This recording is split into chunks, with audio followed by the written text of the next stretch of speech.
Hello friends, exam today with Ram sir YouTube channel में आपका बहुत बहुत स्वागत है। तो आज हम बात करने वाले हैं प्रकाश के 5वें भाग की। यह इस सीरीज का 34वां वीडियो है। इससे पहले का वीडियो जिन दोस्तों ने नहीं देखे हैं वो वीडियो के ऊपर आई बटन पर क्लिक करके देख सकते हैं। अगर आपको हमारा यह वीडियो यूजफुल लगता है तो इसे लाइक और शेयर जरूर करें, और जिन दोस्तों ने अभी तक हमारे चैनल को सब्सक्राइब नहीं किया है वो प्लीज़ सब्सक्राइब जरूर करें और साथ में बेल आइकन जरूर प्रेस करें। तो दोस्तों, इससे पहले का जो चौथा पार्ट है, जिन दोस्तों ने नहीं देखा है वो जरूर देख लें। यह पार्ट तभी उन लोगों को समझ में आएगा जब उन्होंने इससे पहले का पार्ट देखा होगा। तो सबसे पहले वीडियो के ऊपर आई बटन पर क्लिक कीजिए और पहले वह वीडियो देख लीजिए, उसके बाद यह वीडियो देखिएगा।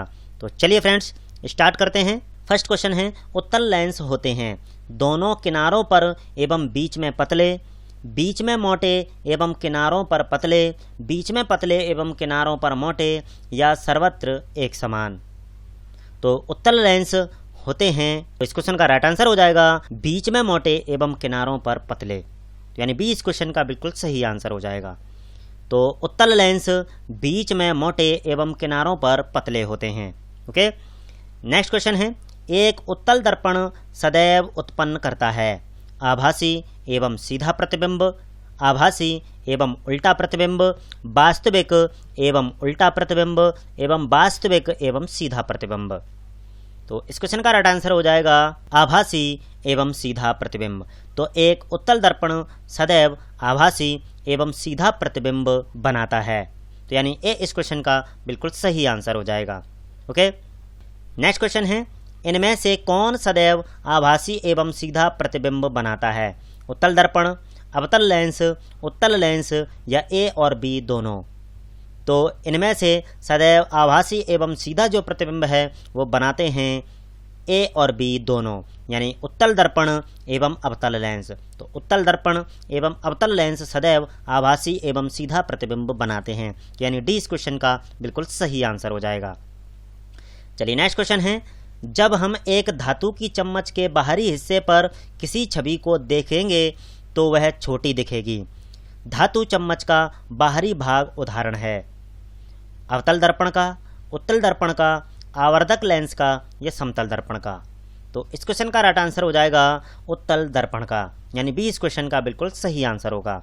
तो जब हम एक धातु की चम्मच के बाहरी हिस्से पर किसी छवि को देखते हैं तो वह छोटी दिखती है, जबकि चम्मच के अंदर वाले भाग में जब हम अपनी छवि देखते हैं तो वह बड़ी दिखती है। ओके, चलिए नेक्स्ट क्वेश्चन है, वस्तु में बड़ा एक आभासी प्रतिबिंब किससे प्राप्त किया जा सकता है? उत्तल दर्पण से, समतल दर्पण से, अवतल दर्पण से, या अवतल लेंस से?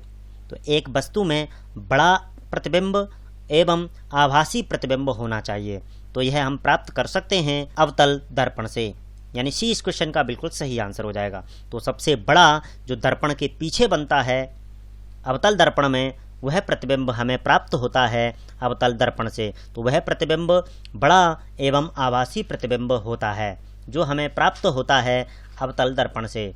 चलिए नेक्स्ट क्वेश्चन है, उत्तल दर्पण में बनने वाला प्रतिबिंब होता है आभासी, आकार में बड़ा, वास्तविक, या उल्टा? तो उत्तल दर्पण में जो सभी जो प्रतिबिंब बनते हैं वह सभी आभासी बनते हैं, यानी ए इस क्वेश्चन का बिल्कुल सही आंसर हो जाएगा।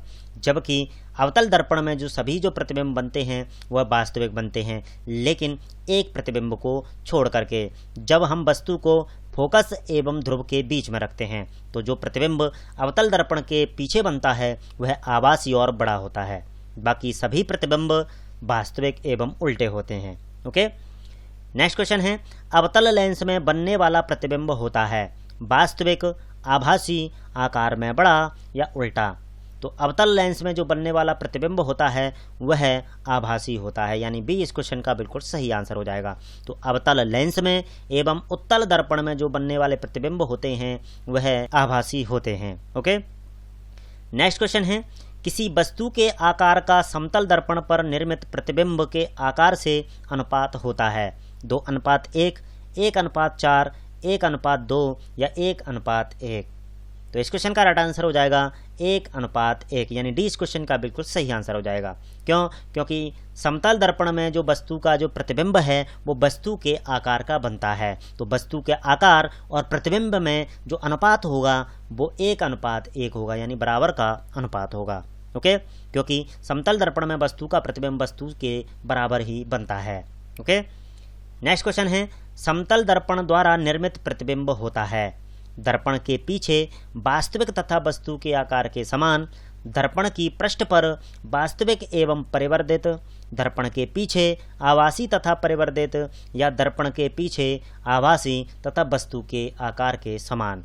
तो इस क्वेश्चन का राइट आंसर हो जाएगा दर्पण के पीछे आभासी तथा वस्तु के आकार के समान। तो समतल दर्पण में जो वस्तु का जो प्रतिबिंब होता है वह समान आकार का होता है लेकिन आभासी होता है और दर्पण के पीछे बनता है।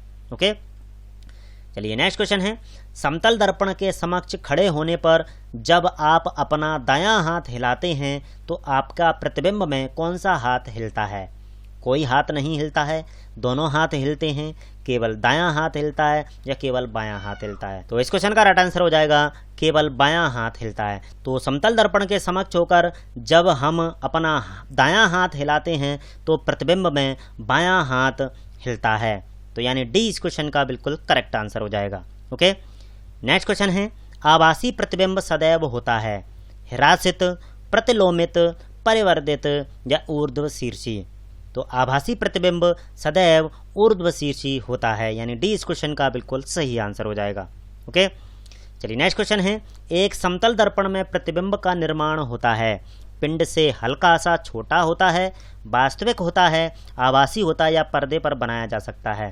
तो एक समतल दर्पण में जो वस्तु का जो प्रतिबिंब होता है वह आभासी होता है, यानी सी इस क्वेश्चन का बिल्कुल सही आंसर हो जाएगा। तो समतल दर्पण में वस्तु का प्रतिबिंब आभासी होता है एवं वस्तु के आकार का होता है और दर्पण के पीछे बनता है। तो जितनी बड़ी वस्तु होगी समतल दर्पण में उतना ही बड़ा वस्तु का प्रतिबिंब बनता है।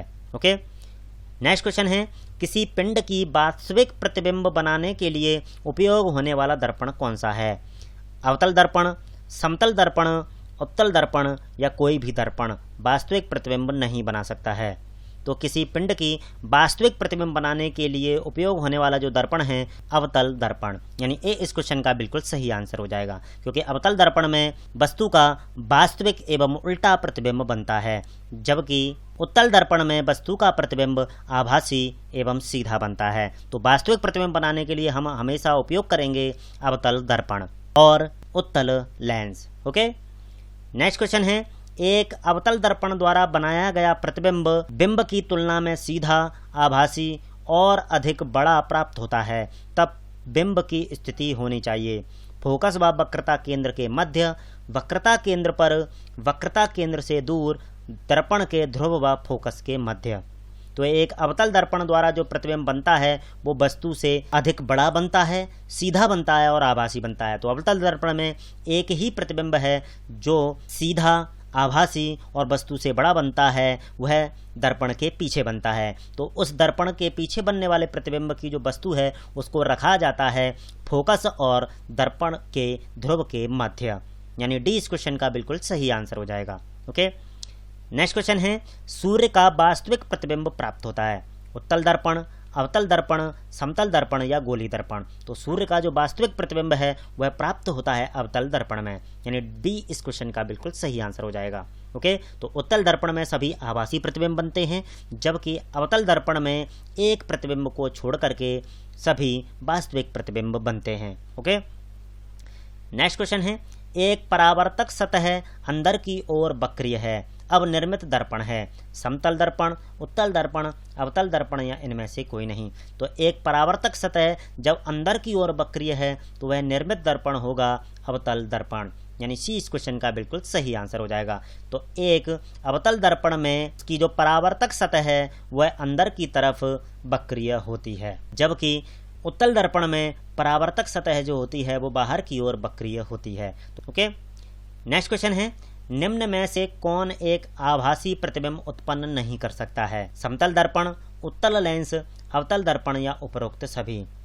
तो इस क्वेश्चन का राइट आंसर हो जाएगा उपरोक्त सभी, यानी डी इस क्वेश्चन का बिल्कुल सही आंसर हो जाएगा। एक ऐसा प्रतिबिंब जिसे पर्दे पर प्राप्त नहीं किया जा सकता, ऊर्ध्वशीर्षी प्रतिबिंब, आभासी प्रतिबिंब, वास्तविक प्रतिबिंब या अधोशीर्षी प्रतिबिंब?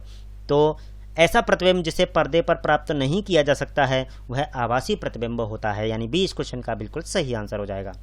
ओके, तो आभासी प्रतिबिंब को पर्दे पर प्राप्त नहीं किया जा सकता है, जबकि वास्तविक प्रतिबिंब, अधोशीर्षी प्रतिबिंब यानी उल्टा प्रतिबिंब, ऊर्ध्वशीर्षी प्रतिबिंब यानी वास्तविक प्रतिबिंब, तो इन्हें पर्दे पर प्राप्त किया जा सकता है, जबकि आभासी प्रतिबिंब को पर्दे पर प्राप्त नहीं किया जा सकता है। ओके, चलिए नेक्स्ट क्वेश्चन है, यदि आप एक समतल दर्पण के सामने खड़े होते हैं तो आपकी छवि ऐसी हो सकती है: छोटी और अधोशीर्ष, विशाल और ऊर्ध्वशीर्ष, समान आकार किंतु पार्श्वतः अधोशीर्ष, या समान आकार किंतु अधोशीर्षी। तो यदि आप एक समतल दर्पण के सामने खड़े होते हैं तो आपकी छवि होती है समान आकार किंतु पार्श्वतः अधोशीर्ष। तो समतल दर्पण में वस्तु का जो प्रतिबिंब है वो है समान बनता है, तो समान आकार का होगा किंतु पार्श्वतः अधोशीर्षी होगा, यानी दर्पण के पीछे होगा और आभासी होगा। ओके, नेक्स्ट क्वेश्चन है, दो समतल दर्पण एक दूसरे के समांतर रखे हैं तो बनने वाले प्रतिबिंबों की संख्या है 2, 4, 8 या अनंत। तो दो समतल दर्पण जब आमने सामने रखे हों तो उसमें बनने वाले जो प्रतिबिंबों की संख्या है वह अनंत होती है। ओके, यानी डी इस क्वेश्चन का बिल्कुल सही आंसर हो जाएगा। चलिए नेक्स्ट क्वेश्चन है, किसी व्यक्ति का पूरा प्रतिबिंब देखने के लिए समतल दर्पण की न्यूनतम ऊंचाई होगी व्यक्ति की ऊंचाई के बराबर, व्यक्ति की ऊंचाई की आधी, व्यक्ति की ऊंचाई की 1/4 या व्यक्ति की ऊंचाई की 2 गुनी। तो यदि किसी व्यक्ति को अपना पूरा प्रतिबिंब देखना है तो समतल दर्पण की जो ऊंचाई है वह कम से कम होगी व्यक्ति की ऊंचाई की आधी, यानी बी इस क्वेश्चन का बिल्कुल सही आंसर हो जाएगा। तो व्यक्ति की ऊंचाई का आधा समतल दर्पण होना चाहिए, तभी व्यक्ति अपना पूरा प्रतिबिंब उसमें देख सकता है। ओके, नेक्स्ट क्वेश्चन है, किसी बिंब का वास्तविक तथा समान आकार का प्रतिबिंब प्राप्त करने के लिए बिंब को उत्तल लेंस के सामने कहाँ रखा जाना चाहिए? लेंस के मुख्य फोकस पर, फोकस दूरी की 2 गुनी दूरी पर, अनंत पर, या लेंस के प्रकाशिक केंद्र तथा उसके मुख्य फोकस के बीच। तो यदि हमें किसी वस्तु का वास्तविक तथा समान आकार का प्रतिबिंब प्राप्त करना है तो हमें उत्तल लेंस के सामने वस्तु को रखना चाहिए फोकस दूरी की 2 गुनी दूरी पर, यानी बी इस क्वेश्चन का बिल्कुल सही आंसर हो जाएगा। तो फोकस दूरी की जो 2 गुनी दूरी होती है वह वक्रता केंद्र होता है, तो वस्तु को हमें वक्रता केंद्र पर रखना चाहिए। तो फोकस दूरी से 2 गुनी दूरी पर यानी वक्रता केंद्र पर अगर हम वस्तु को रखें तो हमें वास्तविक एवं समान आकार का प्रतिबिंब प्राप्त होता है। ओके, नेक्स्ट क्वेश्चन है, कोई वस्तु अनंत पर रखी है तो उसका प्रतिबिंब हमेशा प्राप्त होगा फोकस पर, वक्रता केंद्र पर, फोकस और वक्रता केंद्र के बीच में, या अनंत पर। तो कोई भी वस्तु जब अनंत पर रखी हुई है तो उसका जो प्रतिबिंब है वो हमेशा हमें प्राप्त होगा फोकस पर, यानी ए इस क्वेश्चन का बिल्कुल सही आंसर हो जाएगा। तो जब वस्तु को हम अनंत पर रखते हैं तो वस्तु का प्रतिबिंब हमें फोकस पर प्राप्त होता है, और जब हम वस्तु को फोकस पर रखते हैं तो हमें वस्तु का जो प्रतिबिंब है वो अनंत पर प्राप्त होता है। ओके, नेक्स्ट क्वेश्चन है, कोई वस्तु वक्रता केंद्र पर रखी है तो उसका प्रतिबिंब बनेगा फोकस पर, अनंत पर, वक्रता केंद्र पर, फोकस और वक्रता केंद्र के बीच। तो जब कोई वस्तु वक्रता केंद्र पर रखी हुई है तो उसका प्रतिबिंब हमें प्राप्त होगा वक्रता केंद्र पर, यानी सी इस क्वेश्चन का बिल्कुल सही आंसर हो जाएगा। तो कोई भी वस्तु को जब हम वक्रता केंद्र पर रखते हैं तो उसका प्रतिबिंब हमें वक्रता केंद्र पर ही प्राप्त होता है, और जितनी वस्तु का साइज होता है प्रतिबिंब हमें उसी साइज का प्राप्त होता है, यानी समान साइज का प्रतिबिंब हमें वक्रता केंद्र पर प्राप्त होता है। तो जब भी कभी वस्तु हम वक्रता केंद्र पर रखते हैं तो वस्तु का जो प्रतिबिंब है वह हमें वक्रता केंद्र पर ही प्राप्त होता है। ओके, तो दोस्तों ये थे प्रकाश से कुछ और महत्वपूर्ण प्रश्न। अगर आपको हमारा यह वीडियो यूजफुल लगा हो तो इसे लाइक और शेयर जरूर करें, और जिन दोस्तों ने अभी तक हमारे चैनल को सब्सक्राइब नहीं किया वो प्लीज़ सब्सक्राइब जरूर करें और साथ में बेल आइकन जरूर प्रेस करें। तो चलिए फ्रेंड्स, कल फिर मिलते हैं नए टॉपिक के साथ, तब तक अपना ख्याल रखिए, खुश रहिए। Thank you so much, bye bye.